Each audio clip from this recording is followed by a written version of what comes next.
Hey, so I've tried to make this video a few times and I have severe brain fog, so I wrote a script for y'all so this video wasn't all over the place, because a lot of my videos are all over the place because of my brain. And I wanted this video to be a little bit more put together. So if you see me glancing over at something, it's my phone. Today I want to talk about high functioning and low functioning autism and why the term is harmful and should not be used. Hi, my name is Cat.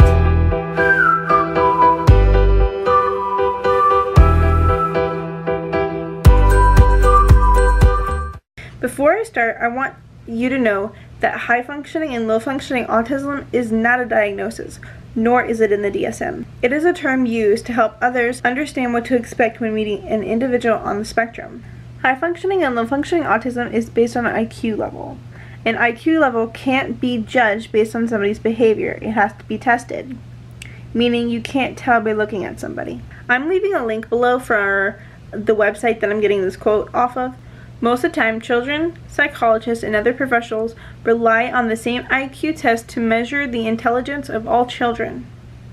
Based on outcomes from those tests, many children with autism have tested as having low intelligence.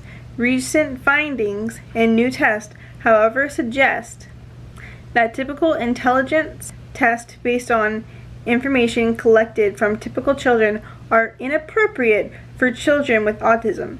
As a result, most of the time autistic children receive inappropriate IQ tests that may even be administered improperly. So from that, I don't see how it's a good idea to call an individual on the spectrum low functioning based on IQ test.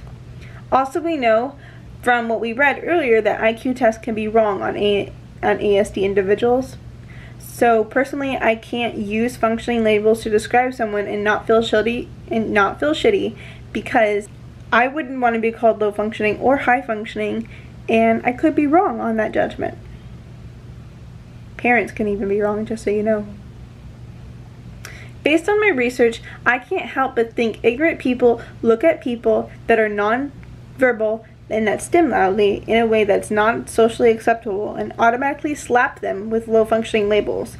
I'm assuming this is to try to describe to other family members and friends, only problem is functioning labels has nothing to do with behavior. It has to do with IQ level, and you cannot guess that by looking at somebody. Sorry, I'm editing and I wanted to make sure I put this point in, but always presume competence. What that means is, rather than labeling individuals as low functioning or high functioning, we should recognize that people with autism vary in their ability to demonstrate competence. Our responsibility is then to presume, find, and strengthen that competence.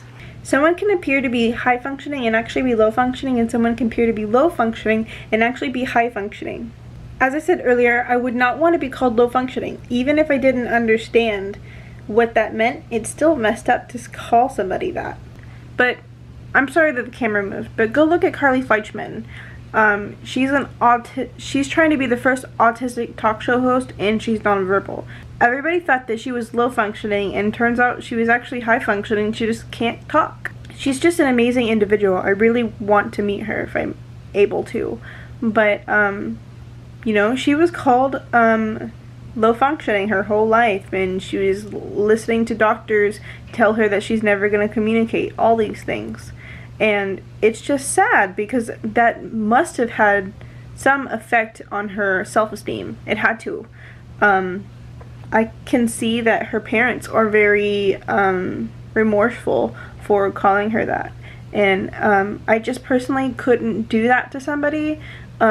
Even if I actually know for 100% fact that their IQ was lower, somebody's IQ level doesn't really matter to other people. There's other words out there that you can describe that are not offensive to help other people know what to expect and stuff, you know, like nonverbal. Maybe you can tell them about stimming and stimming loudly and explain it to them. You don't need to go ahead and tell them that, oh, this kid just has a low IQ, so he does things that's weird. Because I feel like that's kind of what they're doing. They're kind of just saying, oh, he has a low IQ, it's fine. They're using functioning labels to describe behavior, or at least try to, when functioning labels don't have to do with behavior. They have to do with IQ. And IQ can make people STEM, but most of the time what makes people STEM is their processing disorder. And a lot of people that have ASD have a sensory processing disorder, and that's what's causing them to STEM. It's not the fact that their IQ is low.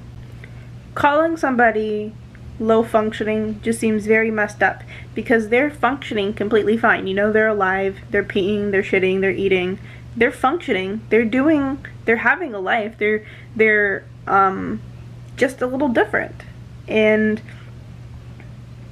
I don't know, I feel the term was created to be helpful, I think, but honestly it's just offensive, and I really hope people slowly stop using it, because it's just negative in both lightings, you know. It's harmful for the people that are getting called low functioning, and it's harmful for the people that are getting called high functioning. Now, I've been kind of focusing on low functioning, so let's focus on high functioning for a while. People that are seen as high functioning are not seen as valid as somebody that appears to be on the lower side of the spectrum. The fact that we are so neurotypical passing, a lot of people don't believe us and don't take us seriously, and they don't give us the help that we need because they don't think we need it. Asperger's, which is the type of autism I would be considered to have if they didn't take it off the DSM, is very made fun of. Which I guess it doesn't really bother me, but it's made fun of because people don't take it seriously, in my opinion. This is harmful for the people on the spectrum like me, because I really think the fact that because Asperger's wasn't taken seriously, that's why they took it off the DSM and just kind of put everybody that's on the autism spectrum together. Because at first it was like you get a classic autism diagnosis and then Asperger's, and I think there was one in between, but I can't remember what it's called. But the level of autistic, I guess they kind of tried to measure you, and the spectrum isn't a line, you know. You're not either here really severe or here not severe. It doesn't work that way. We're more of kind of like a color wheel. Like, one day I can be pink and not have a lot of clothing issues, or one day I can be blue and have a lot of food issues and not have a lot of clothing issues, but maybe one day I'm green and I can have a lot of clothing issues, a lot of food issues, and a lot of sensory issues all around, because, you know, food issues like textures is what I'm talking about. Hold on, Oscar's crying. Come on. I forgot what I was saying. So, fuck. It's not the same every day. I have different difficulties with my autism on different days. So, you know, putting me on a line and others on the line doesn't make sense either. We're a circle. The spectrum is this big circle. It's vast. You can be anywhere. One day you can be in the middle, or you can be on the outside of it. It doesn't matter. And I really think that's why they changed it. I can't find any really specific reasons on why they changed it, but if I had to guess, that's why I think they changed it, because they're hoping it'll give us, I guess, more respect. I don't know. That's what I'm thinking. But anyway, Asperger's is different than classic autism, but the only difference is that we have fewer traits. So, for example, people with fibromyalgia, person A might have a shit ton more symptoms than person B, but that doesn't mean person B's fibromyalgia is any less valid or painful or hard to deal with. You know, you can't compare people because you don't know exactly what they're going through, and it's honestly wrong to compare other people and kind of, I guess, compete on who's more autistic, because I am just autistic as any other person that's on the spectrum. Being nonverbal or having more stims constantly, I guess, that are unsocially acceptable doesn't make them any more autistic than I am. I don't know if I'm making a whole ton of sense. But I think, my cats, I think you understand what I'm saying. But anyway, moral of the story, I guess, functioning labels are harmful on both sides of the spectrum. They make me seem less valid as an autistic, and they are honestly offensive for other people that seem to be on the low side of the IQ area. So yeah, I hope you have an amazing day, and don't forget that I love you, and thank you for being alive.